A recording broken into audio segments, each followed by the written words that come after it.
اعوذ باللہ من الشیطان الرجیم بسم اللہ الرحمن الرحیم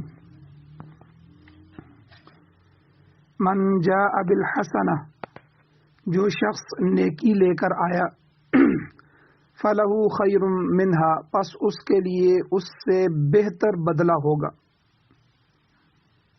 وہم اور وہ لوگ من فزع یومئذ اس دن کی گھبراہٹ سے آمنون امن میں ہوں گے ومن جاء بالسیئۃ اور جو شخص برائی لے کر آیا فکبت وجوہہم فی النار پس وہ ڈالے جائیں گے وجوہہم اوندے منہ فی النار دوزخ کی آگ میں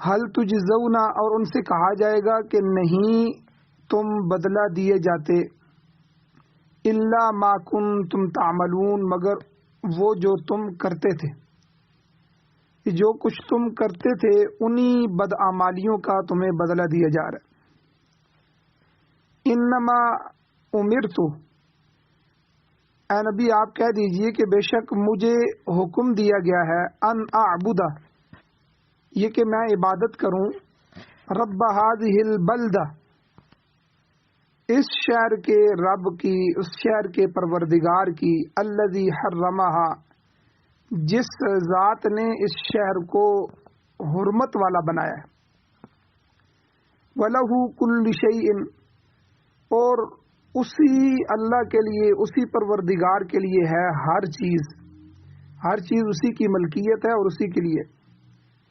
وَأُمِرْتُ اور مجھے یہ بھی حکم دیا گیا ہے کہ ان اکون من المسلمین یہ کہ میں ہو جاؤں فرما برداروں میں سے مسلمانوں میں سے اور مجھے یہ بھی حکم دیا گیا ہے کہ وہ ان اتلو القرآن کہ میں قرآن پڑھ کر سناؤں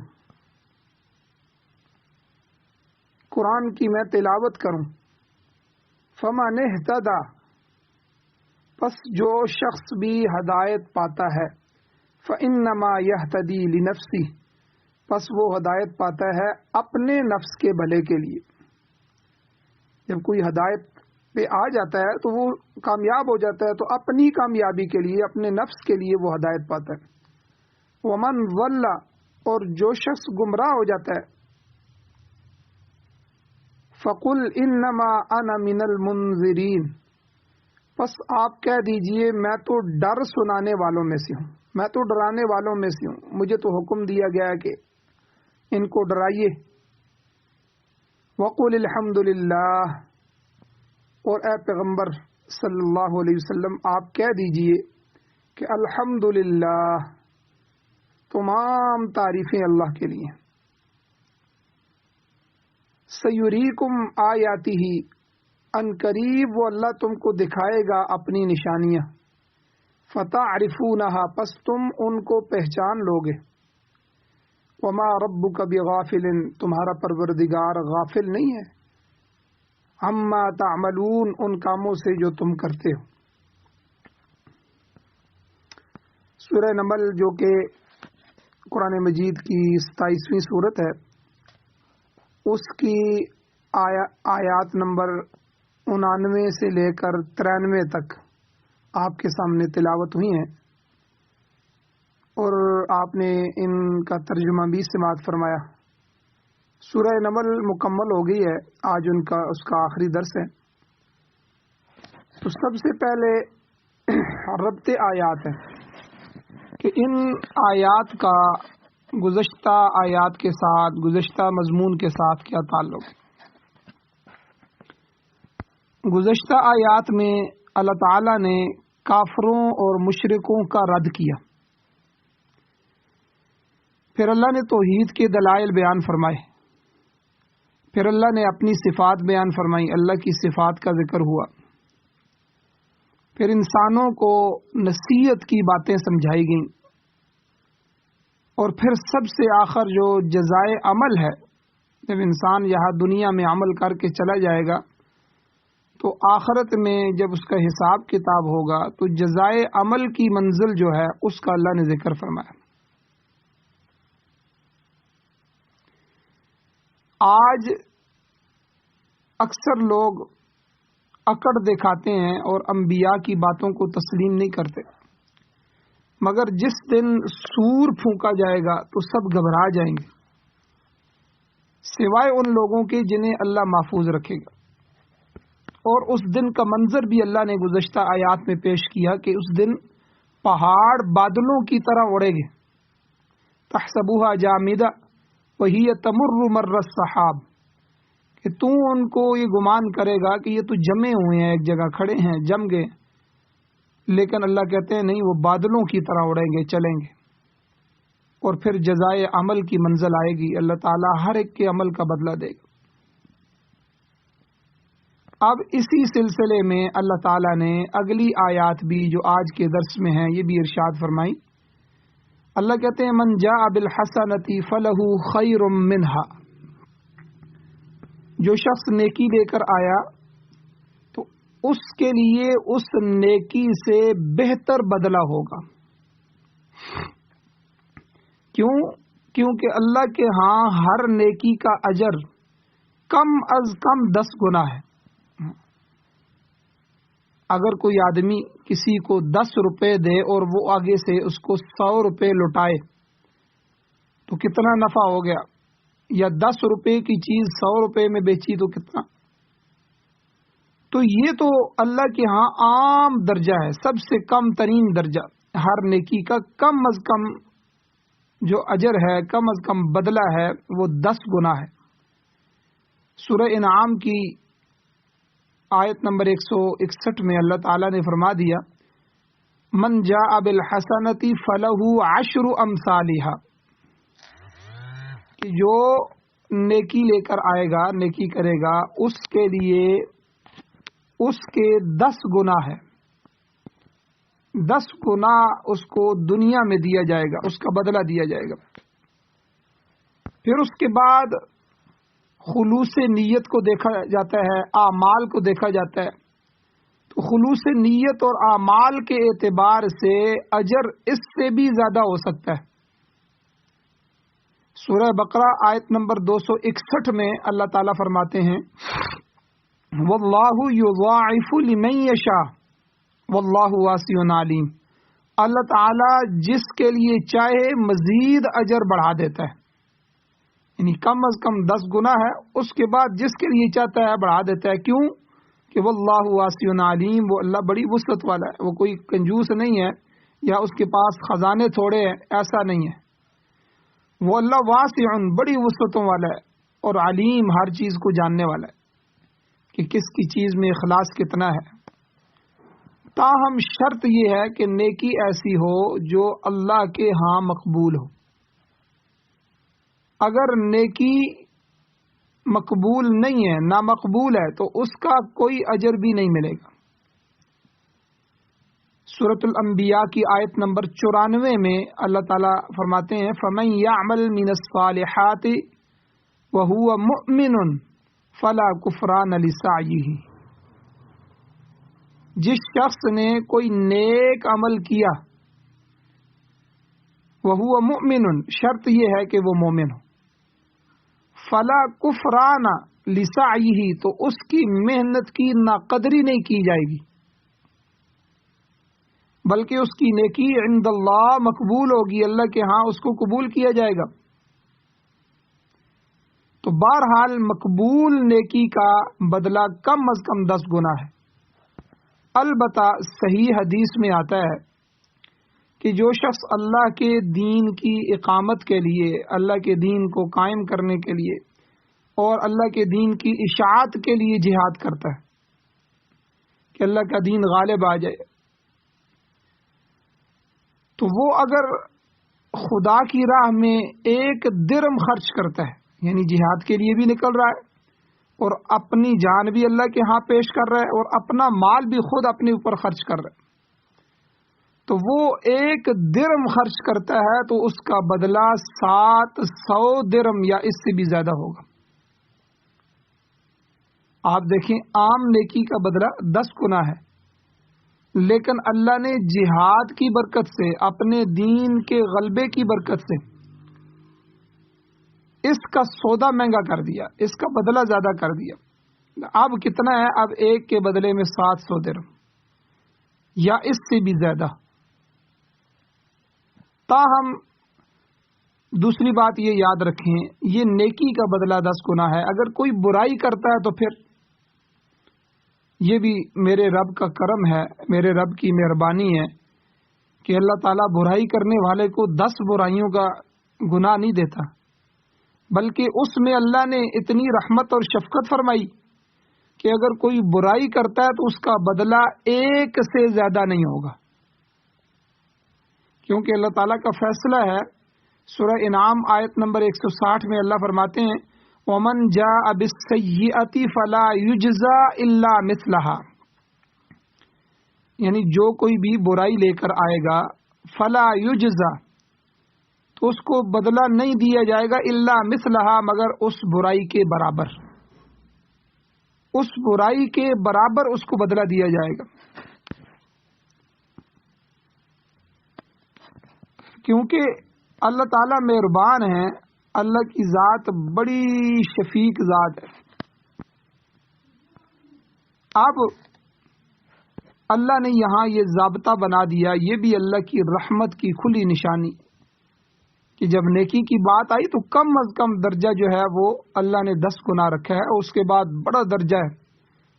لیکن جب برائی کی بات آئی تو اللہ نے کہا کہ نہیں، تاکہ برائیاں کم سے کم ہو جائیں، نیکیاں زیادہ سے زیادہ ہو جائیں. اب اس قانون رحمت کے بعد بھی اگر کوئی نیکی نہیں کرتا اور اپنے پلڑے میں نیکیوں کو زیادہ نہیں کر سکتا اور برائیاں ہی برائیاں برائیاں ہی برائیاں ہیں، تو پھر وہ اللہ سے کیسے گلہ کر سکتے ہیں؟ جب اللہ نے ضابطہ ہی ایسا رکھ دیا کہ اگر پورے دن میں وہ 10 نیکیاں کرتا ہے تو 1000 نیکیوں کا ثواب ملتا ہے، اور اگر 50 گنا کرتا ہے تو 50 گنا کے ثواب ملیں گے. اب 1000 کے در اللہ نے نیکی خود بخود بڑھا دی. اب پھر بھی بندہ اگر نیکیاں نہیں کر سکتا اور گناہ ہی گناہ کرتے چلا جا رہا ہے تو پھر تو میرے رب کے قانون کا باغی ہے. تو بہرحال البتہ نیکی کے بدلے کی ایک خصوصیت یہ ہوگی کہ نہ تو اس میں کمی ہوگی اور نہ وہ ختم ہوگا، بلکہ ہمیشہ ہمیشہ کے لیے قائم رہے گا. انسان کا عمل تو بہرحال ایک محدود وقت میں انجام پاتا ہے. اس نے عمل کیا، 5 منٹ لگے، 10 منٹ لگے، گھنٹہ لگ گیا، ایک محدود وقت، مگر اس کا اجر ہمیشہ ملتا رہے گا جو کبھی ختم نہ ہوگا. صحیح حدیث میں آتا ہے، حضور علیہ الصلوۃ والسلام نے ارشاد فرمایا رکعت الفجر خیر من الدنیا وما فیہا،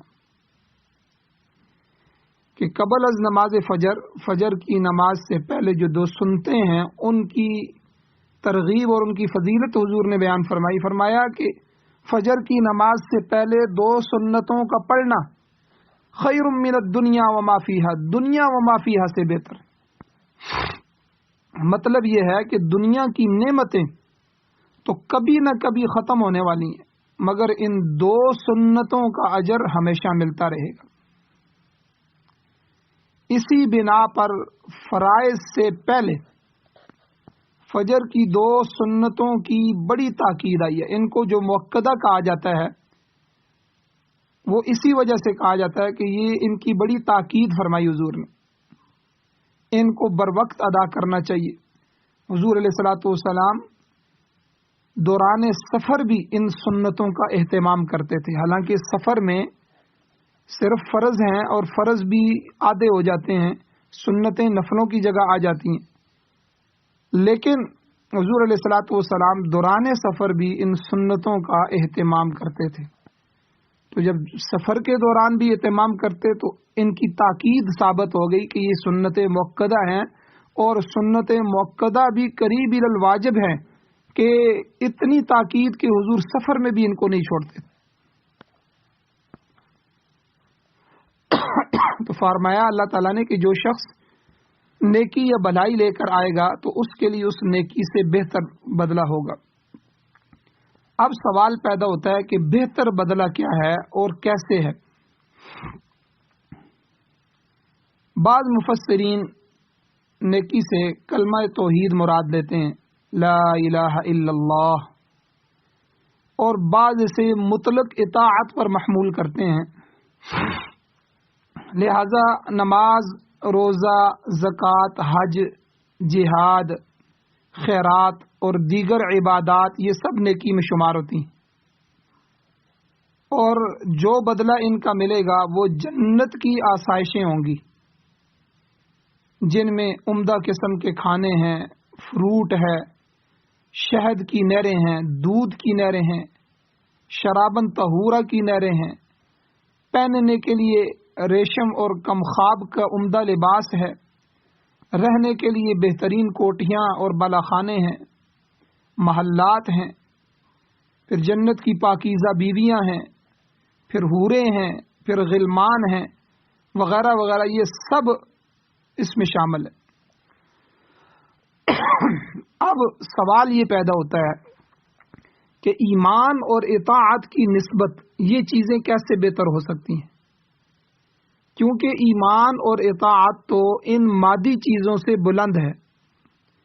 اس کا جواب دیتے ہوئے مفسر قرآن مولانا اشرف علی تھانوی رحمہ اللہ فرماتے ہیں کہ نیکی اور اطاعت یہ بندے کا فعل ہے، جبکہ انعامات دینا یہ اللہ تعالیٰ کا کام ہے، تو بدلے میں یہ انعامات اس اعتبار سے بہتر ہیں کہ یہ اللہ کا فعل ہے جو بندے کے فعل کے مقابلے میں ہر صورت بہتر ہے۔ یعنی ایک کام بندہ کر رہا ہے، ایک کام اللہ کر رہا ہے، تو لازمی بات ہے اللہ کا کام بندے کے کام سے بہتر ہے، چاہے وہ مادیت کے متعلق ہی اللہ کیوں نہ کر رہے ہیں اور بندہ عمل کے اعتبار سے کیوں نہ کر رہا ہے۔ یہاں دیکھیں بندہ عمل کر رہا ہے، ایمان لا رہا ہے، اطاعت کر رہا ہے۔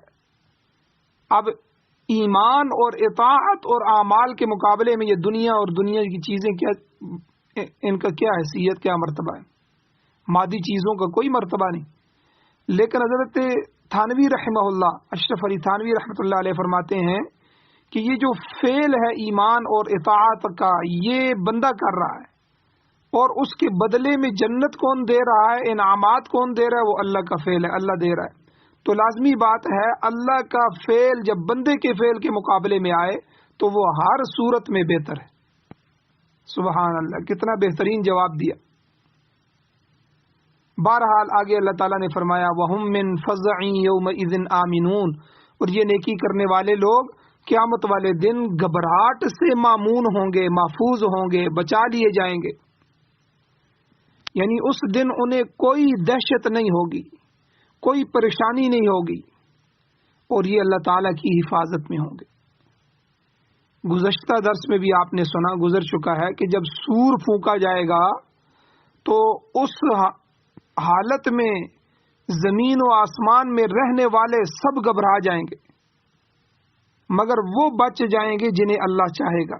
اس کا مطلب یہ بھی ہو سکتا ہے کہ عذاب یا تکلیف کی گھبراہٹ اہل ایمان پر نہیں ہوگی، البتہ قیامت کے دن کی گھبراہٹ بہرحال سب پر ہوگی۔ احادیث میں آتا ہے کہ بعض لوگوں کو اللہ تعالیٰ اس دہشت سے بھی محفوظ رکھے گا، جیسے فرمایا لیس علی اہل لا الہ الا اللہ وحشتن، یعنی کلمہ توحید پر ایمان رکھنے والوں پر کوئی دہشت نہیں ہوگی۔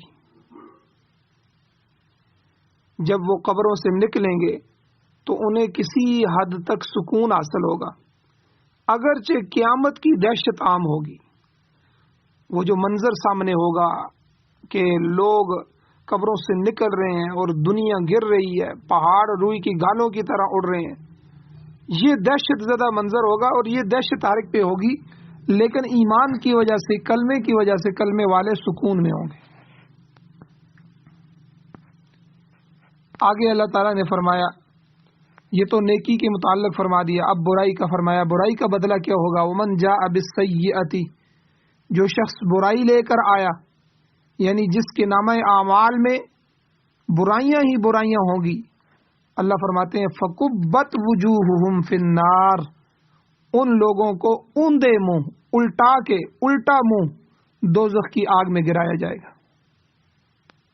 حدیث میں آتا ہے حضرت معاذ رضی اللہ تعالیٰ عنہ نے حضور صلی اللہ علیہ وسلم کی خدمت میں عرض کیا، حضور ہم اپنی زبانوں سے بھی بعض ایسی باتیں کر جاتے ہیں، کیا ان پر بھی ہم سے مواخذہ ہوگا، ہم سے پوچھ ہوگی؟ حضور صلی اللہ علیہ وسلم نے فرمایا، هل يكبهم في النار الا حصائد السنتهم، حضور نے فرمایا لوگوں کو دوزخ میں اوندے منہ گرانے والی ان کے منہ سے کاٹی ہوئی باتیں ہی تو ہوتی ہیں۔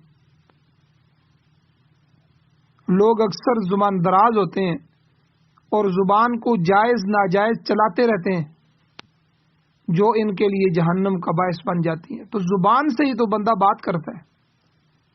اب دیکھیں، زبان سے ہی نماز میں ذکر کر رہا ہے، زبان سے ہی درود پڑھ رہا ہے، زبان سے عام حالات میں ذکر کر رہا ہے، زبان سے ہی اچھی بات کہتا ہے، تو اللہ تعالیٰ اس پر بھی تو اجر عطا فرماتے ہیں۔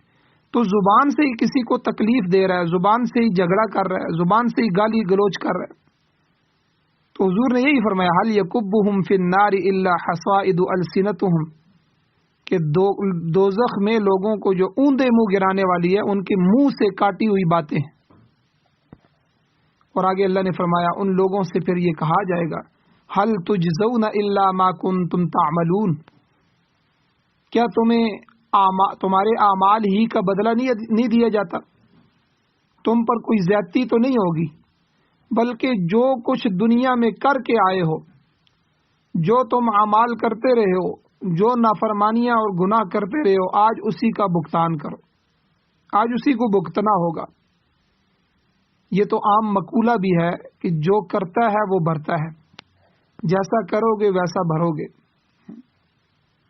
تو جو عمل تھا تمہارا، حل تجزون، تمہیں نہیں بدلہ دیا جا رہا، الا ما کنتم تعملون، مگر وہ جو تم عمل کرتے تھے، تو ہمارے اعمال کا ہی آج بدلہ دیا جا رہا ہے۔ اس کے بعد پیغمبر علیہ السلام کو حکم ہوا کہ آپ یہ چند اعلان فرمائیں۔ سب سے پہلا یہ اعلان کہ انما امرت ان اعبد رب هذه البلدة الذي حرمها، کہ مجھے تو یہی حکم دیا گیا ہے،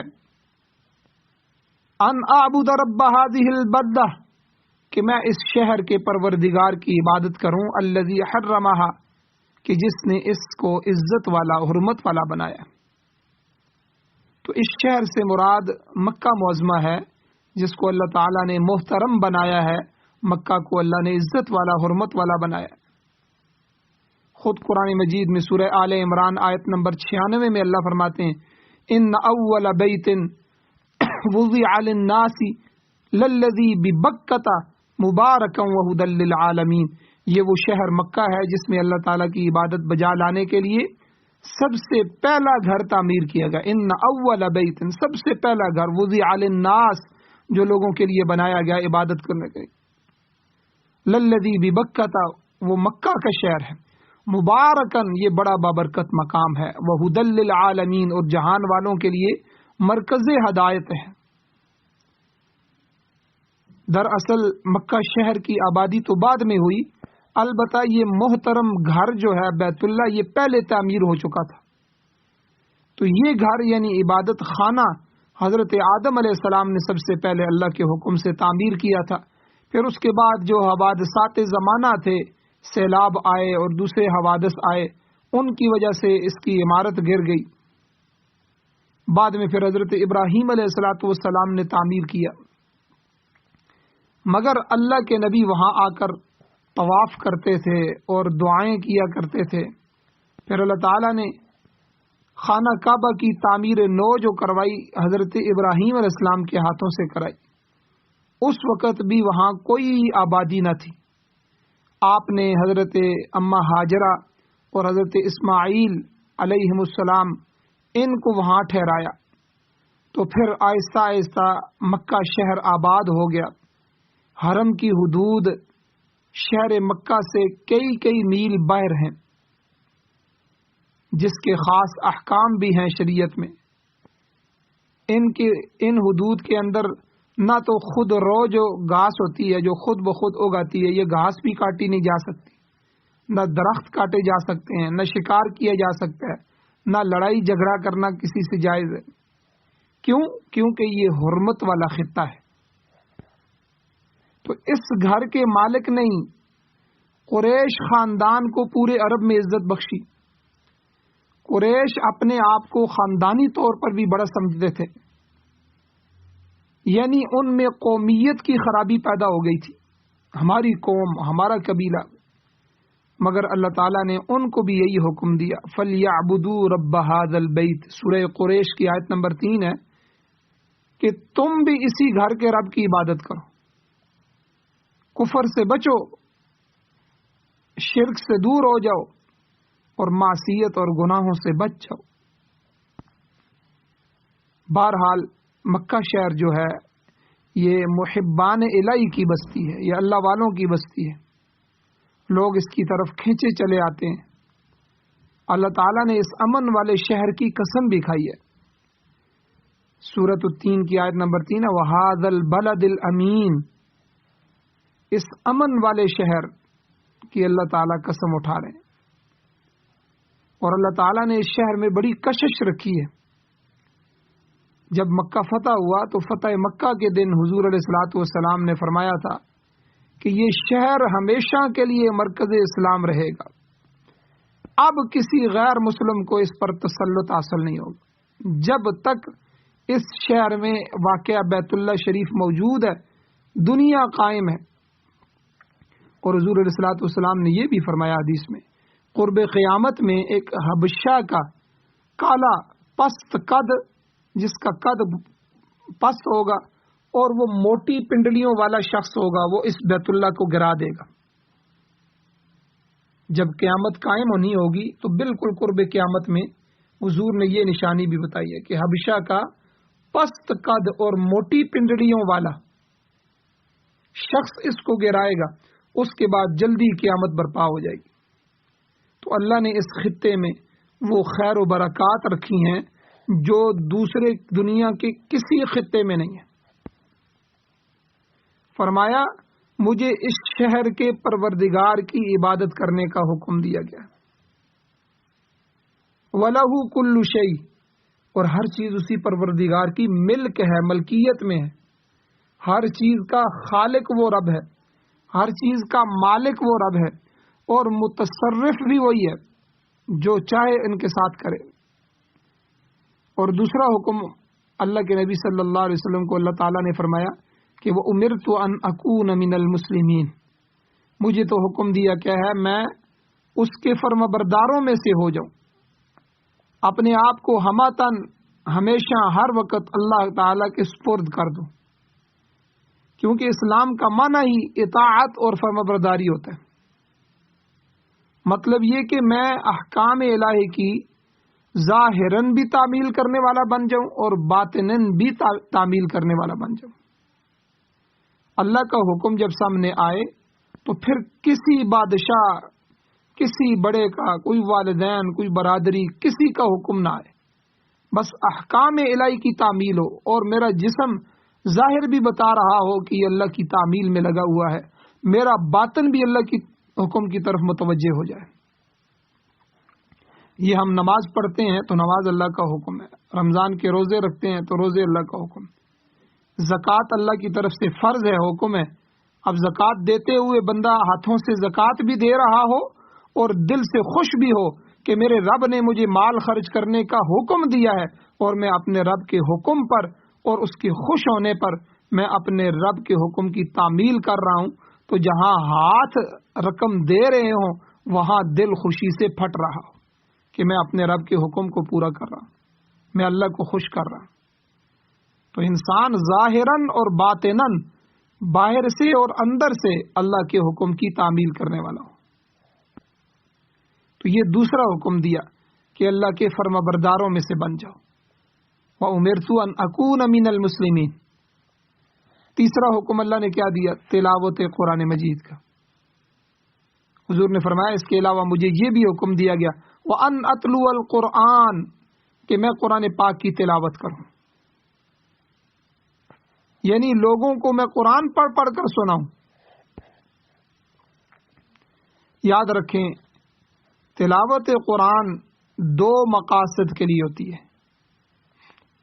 ایک یہ کہ جب میں اور آپ تلاوت کریں گے تو تلاوت سے اجر و ثواب حاصل کیا جائے گا، اجر ملے گا،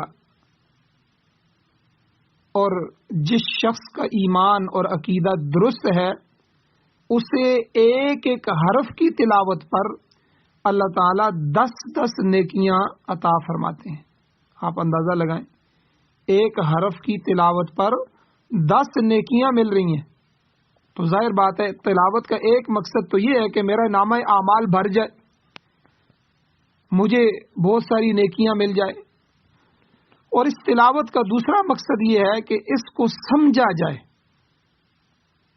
قرآن جب پڑھا جائے تو قرآن کا معنی کیا ہے، قرآن کا مفہوم کیا ہے، قرآن ہم سے مطالبہ کیا کرتا ہے، قرآن ہم سے چاہتا کیا ہے، قرآن بیان کیا کر رہا ہے، اس کو سمجھا جائے، پھر اس کو سمجھ کے اس کے مطابق عقیدہ بنایا جائے، اس کے مطابق ایمان بنایا جائے، اور پھر اس پر عمل کیا جائے۔ یاد رکھیں یہ جو دوسرا مقصد ہے یہ پہلے مقصد پر فوقیت رکھتا ہے، پہلے مقصد سے یہ دوسرا مقصد اعلیٰ ہے۔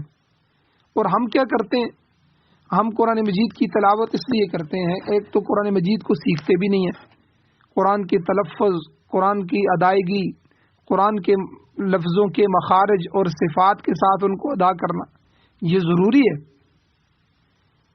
تو ہم جیسے کیسے آئے نماز میں بھی قرآن پڑھتے ہیں، باہر بھی قرآن پڑھتے ہیں، تو ان میں یہ پہلا مقصد ہوتا ہے ہمارا کہ بس تلاوت سے اجر مل جائے، ثواب مل جائے، جنت مل جائے، بس۔ دوسرا مقصد ہمارا نہیں ہوتا کہ اس قرآن کو سمجھا جائے کہ بھئی قرآن کیا کہہ رہا ہے، ان آیات کا معنی کیا ہے، ان کا مفہوم کیا ہے۔ ابھی دیکھیں میں یہ جو آپ کے سامنے میں نے یہ آیات تلاوت کی ہیں، تلاوت کرنے میں تو کتنا وقت لگا ہے، 2 منٹ لگے، اور ان کا ترجمہ کرنے میں 2-3 منٹ لگ گئے، تو تلاوت اور ترجمے میں 4-5 منٹ لگے، لیکن ابھی اس کی تشریح میں کتنا ٹائم لگ رہا ہے، آدھا گھنٹہ، پونا گھنٹہ، گھنٹہ لگ رہا ہے۔ تو یہ نہیں، یہ قرآن مجید کو سمجھا جائے کہ اس کا معنی کیا ہے، اللہ اس سے کیا چاہتے ہیں، ہمیں کیا حکم دیا جا رہا ہے۔ تو یہ جو دوسرا مقصد ہے کہ قرآن کو سمجھ کے، اس کے معانی کو، اس کے مفہوم کو سمجھ کے پھر اس کے مطابق عقیدہ اور ایمان بنایا جائے، پھر اس پہ عمل کیا جائے، یہ دوسرا مقصد پہلے مقصد پر، ثواب والے پر، اجر حاصل کرنے کی نیت سے پڑھنے پر فوقیت رکھتا ہے۔ تو بہرحال اللہ تعالیٰ کے نبی نے فرمایا کہ مجھے یہ بھی حکم دیا کہ ان اتلو القرآن، کہ میں لوگوں کو قرآن پڑھ کر سناؤں، تلاوت کروں، تاکہ اس کے ذریعے لوگوں کو ایمان کی دعوت پہنچے۔ سورۃ الانعام میں ہے کہ یہ قرآن میری طرف سے اس لیے وحی کیا گیا ہے، لِأُنذِرَكُمْ بِهِ وَمَنْ بَلَغَ، آیت نمبر سورہ انعام کی 19 آیت نمبر ہے کہ لِأُنذِرَكُمْ بِهِ وَمَنْ بَلَغَ، تاکہ میں اس کے ذریعے تمہیں اور ان لوگوں کو ڈرا دوں جن تک یہ پہنچے، یعنی میں سب کو خبردار کر دوں کہ قرآن کی دعوت قبول کر کے عذاب الہی سے بچ جاؤ، کفر سے بچ جاؤ، شرک سے اور معصیت سے باز آ جاؤ، نافرمانی والی زندگی چھوڑ دو، اللہ تعالیٰ کی عبادت اور ریاضت کا راستہ اختیار کر لو، اعمال والی زندگی پہ آ جاؤ۔ تو قرآن مجید کی تلاوت کا یہ مقصد ہے۔ اب قرآن سنانے کے بعد اگلا مسئلہ باقی رہا ہدایت کا مسئلہ، تو یہ ہر شخص کی اپنی ذمہ داری ہے کہ وہ ہدایت قبول کرتا ہے یا نہیں کرتا۔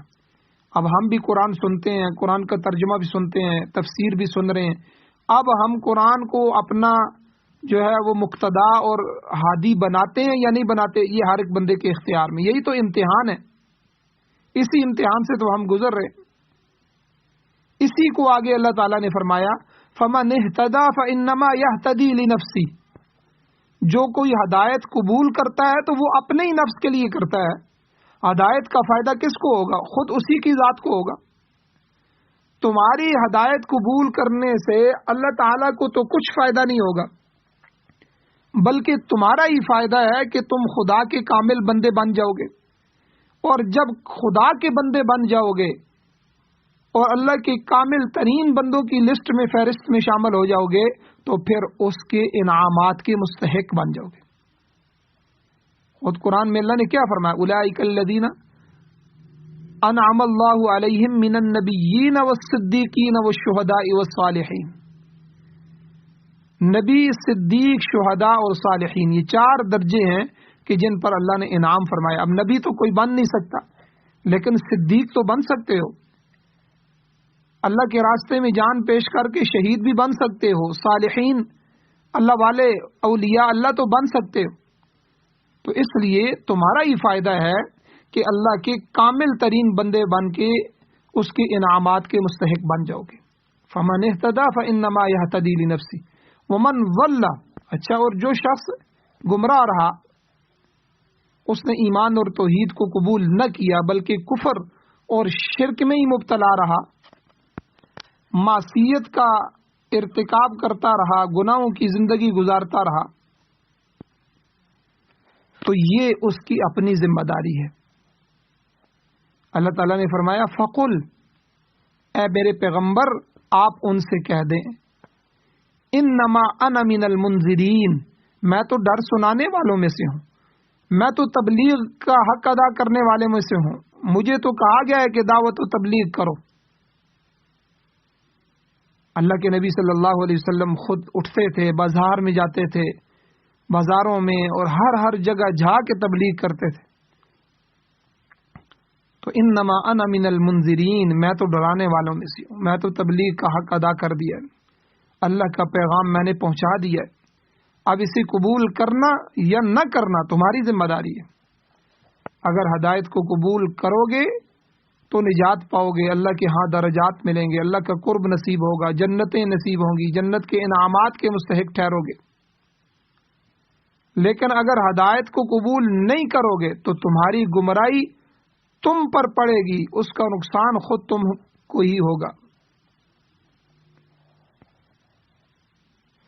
سورت کی ابتدا میں بھی آپ دیکھیں قرآن کریم کی حقانیت سے اللہ نے اس سورت کی ابتدا فرمائی، اور اس کے آخر میں بھی اللہ یہی مضمون بیان فرما رہے.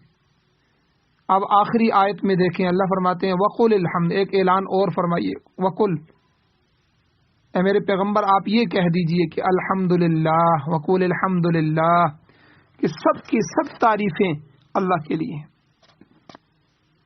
کہ جس اللہ نے مجھے نبوت عطا فرمائی، حضور فرما رہے ہیں، جس اللہ نے مجھے شریعت عطا فرمائی، جس اللہ نے مجھے احکام دین عطا فرمائے، جس اللہ نے مجھے ظاہری انعامات سے بھی نوازا اور باطنی انعامات سے بھی اللہ نے نوازا، جس اللہ نے قرآن کریم جیسی عظیم کتاب مجھے عطا فرمائی، تو میں اس رب کی تعریفیں کیوں نہ کروں؟ تمام تعریفیں، سب تعریفیں اسی کے لیے ہیں. اگر دنیا میں کوئی ایسی ہستی، کوئی ایسی ذات ہے کہ جس کی تعریف کی جائے جو تعریف کے لائق ہے اور ساری تعریفیں اسی کی ہو سکتی ہیں، تو وہ صرف اللہ کی ذات ہے.